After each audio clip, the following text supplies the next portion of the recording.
love. Everybody needs to be touched. We're all adults here. This is not content for children. Everyone needs to be touched. Everyone has desires. Everyone wants to feel needed and wanted in life. And you should feel guilty. If someone wants to have, make love every single day of the week, well, that's unrealistic. But once, twice a week or something like that in our busy lives, there's nothing wrong with that. But, we need to know, and your mate needs to know how to make this work. How do we make it work?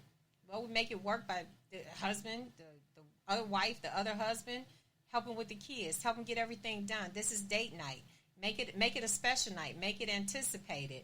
Make it a night where, boy, we're going to have some fun tonight. I bet you he'll be or she'll be or they'll be doing just as much to get the house settled as you, or then more, because they want what they want. You know what I'm saying? So, yep. So make it about the two of you, not just about the one of you. You know what you want? How you going to get it? Let's get it. And tease them all day long. It's a good thing. There's nothing wrong with that. And so, life. Anticipation never hurt anybody. I know ain't that right, Heather? So, no, that never hurt anyone. So what we're saying is that changes in life don't have to be just so boring and so bogged down. It's okay to say I need help. It's okay to say I'm not the superwoman. It's okay to say I'm not the superman. But the most important thing is for you to acknowledge that, hey, look, I need some help. I need this.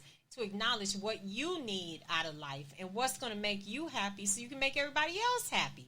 Even if you are the man or the woman, or the man and the man, or the woman and the woman. It's not specific to any certain thing. It's specific to what you need in life. That's what we're saying to you, and how to get to it. And that's how where we come in at is we show you how to get to what you need, how to create balance in your life, how to create mindfulness, becoming more mindful of what you want, who you are, what you need in life. Because if you're not able to speak and say these things, or even if you're not even able to understand how to get to that, is you have to start somewhere.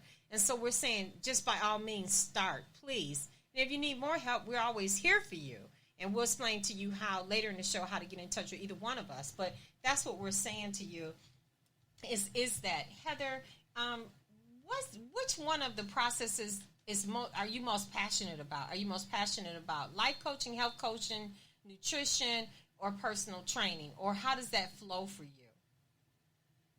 I would say that the health and nutrition is my biggest passion. Oh, yes.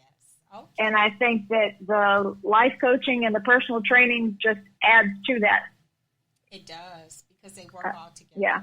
I think if you can figure out what food works for you, what's giving you energy, what's not giving you energy, and then you can tweak those habits and your mindset from the health perspective, it will all start to come together from there. Oh, yes. Oh, yes. And you know something? I just have to commend you, because what you did is you literally found a way to help people within the systems of their body. That is really what you did. And once we're able to help you with the coaching, then we can explain the benefit as you're going. And sometimes people, if you go on I'm going on a diet. Well, why are you going on a diet? Because I want to lose weight. Okay, well, why do you want to lose weight? Well, because I want to look good. Well, why do you want to look good? And we never hear them say, 90% of the time it's because I want to look good. It's never about I want to be healthy. And that should be the number one reason why you want to lose weight, is because you want to be healthy. Because it's not about how you look it's not about how you look to everybody else. It's about how you feel about you. If you feel good about you, then you're going to feel good about everything else. And so I was talking to Heather, and Heather was telling me when she was actually doing roller derby, she didn't feel good about herself, but everybody else did. Heather, can you share that story? Yeah, I always had a lot of people come up to me, and they would say, "You're always so confident," or they would say, I'm scared to come ask you a question. And it was because they thought I was so confident. And I guess I scared people. But I would tell them, you can ask me anything and just come talk to me. And inside, every time they would say these things to me, I'm like, if you guys only knew, like, this is the whole fake it till you make it act going on. There was no confidence there. It was, we're just going to portray it on the outside and get where we need to be.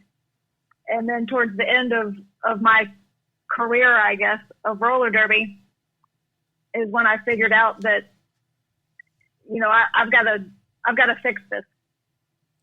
Exactly. I want to be this confident person that everyone keeps coming up and saying that I am. Oh yes, because when you come into your own, it's a whole nother story. It's a whole nother set of skill sets that start happening for you, and you start to deal with.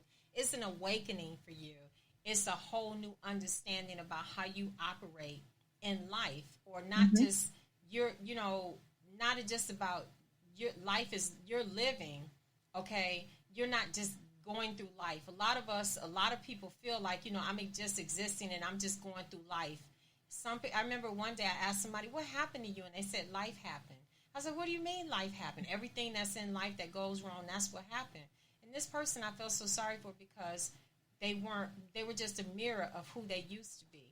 And so that's the type of clients that Heather helps to bring back forth, to find out who this new person is and what this person wants and how to get to it, and how to have a mindset that changes from the negative perception of themselves to a much more positive perception of who they really are. That's what we do in health coaching and life coaching. We help you to get to the best you.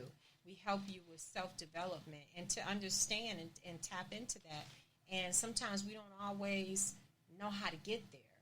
And it's okay to acknowledge that you don't know how to get there. The most important thing is to know that you do want to get there.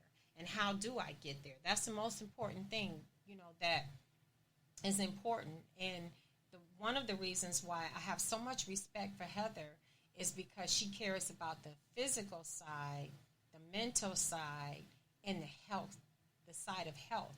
Because if you don't have your health, you don't have anything. Heather, what are some of the, we know about the systems of the body, but which are the ones that are that really you get your most drive from by helping other people to understand why it's important to understand this system in their body, or within the form of help that you give to people? What's the most important couple of systems in the body that you help people to recognize what they do and why it's important to do what they do, what you're doing to help the systems be healthy? What would those systems be? I'm sorry, you cut out on me. What's the most important? No. What? I know. I'm sorry. What are the most important systems in the body that you want people to be in tune with in their physical health? What is that? Okay. I would say the digestion system. Digestive. Okay. Yeah. No one really recognizes, I don't think, that digestion starts in your mouth. That's right. Everybody hears digestion and they immediately think their stomach. But it all starts when you start thinking about food, and you're cooking that food and you're smelling it and your mouth starts watering. And that's actually the enzymes getting ready to start breaking the food down. That's the first step of digestion. That's right. So if we can figure out how to pay attention to what we're eating, pay attention to who we are when we're eating it, and maybe put the phone down and turn the TV off and enjoy our food. That's right. Then we'll start to have a better overall experience just with eating. Exactly. And I love food, so yeah. You know, I'm gonna tell you guys. You know, once you learn to master healthy food habits, that's why we tell you don't self-sabotage and say a diet. Once you learn to master healthy eating habits, is never the same. You know what I'm saying? There's a process that says I've come this far. I'm not willing to go backwards. This doesn't work for me. Or you may say, okay, I'm going to do it today, but I know I can't do this tomorrow and the next day and the next day. I'm just going to. I'm not going to tell myself I can never have this. I'm just going to have it in moderation based on what works for my body. And once we learn, once we teach you how to eat like that, you'll understand something totally different. The things that you used to be able to do, when you start being able to do them again, when you start being able to be more active again, when you start sleeping better at night, when you start having a better attitude, when you start to be, find this new you want to keep it. You don't want to lose that person, and you'll fight to keep it. And that's what we help you to do. We teach you how to fight to stay healthy. Okay? And that's the most at the top of the mind, fighting to stay healthy. I'm going to go over some systems in the body. Heather touched on a few systems in the body. I'm going to go over some very important systems in the body for you to understand. If we break this down, it may get real to you. And that's what we're trying to do. The circulatory system, cardiovascular system, this system is responsible for circulating blood around the heart, your arteries, veins, and oxygens, delivering oxygens and nutrients to organs and cells, and carrying the waste products away, and also keeping the body temperature in a safe range. So when the doctor talks to you about cholesterol, and you just keeping on, well, you're setting yourself up for heart disease. That's what you're setting yourself up for. So if you're not practicing eating healthy and cutting down on foods that lead to high cholesterol, and then you go in there and you're a 10, and you really need to be around a 5, and you go in there and you're a 10, well, what do you think you're doing to your body? You're killing yourself. Okay? So, say, for instance, the digestive system, and Heather said it starts in the mouth, and it does start in the mouth, okay? And it's a system. This system literally absorbs nutrients and removes waste via the gastrointestinal tract.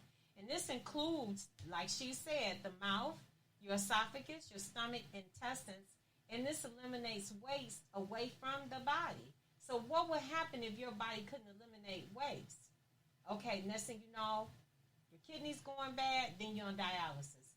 That's a reality. Is that your reality is what you need to tell yourself. Then our endocrine system, it influences the function of the body using hormones. And so a lot of times people wonder, you know what, I'm tripping, I don't know what's wrong with me. 1 minute I'm happy, 1 minute I'm crying. Those are your hormones.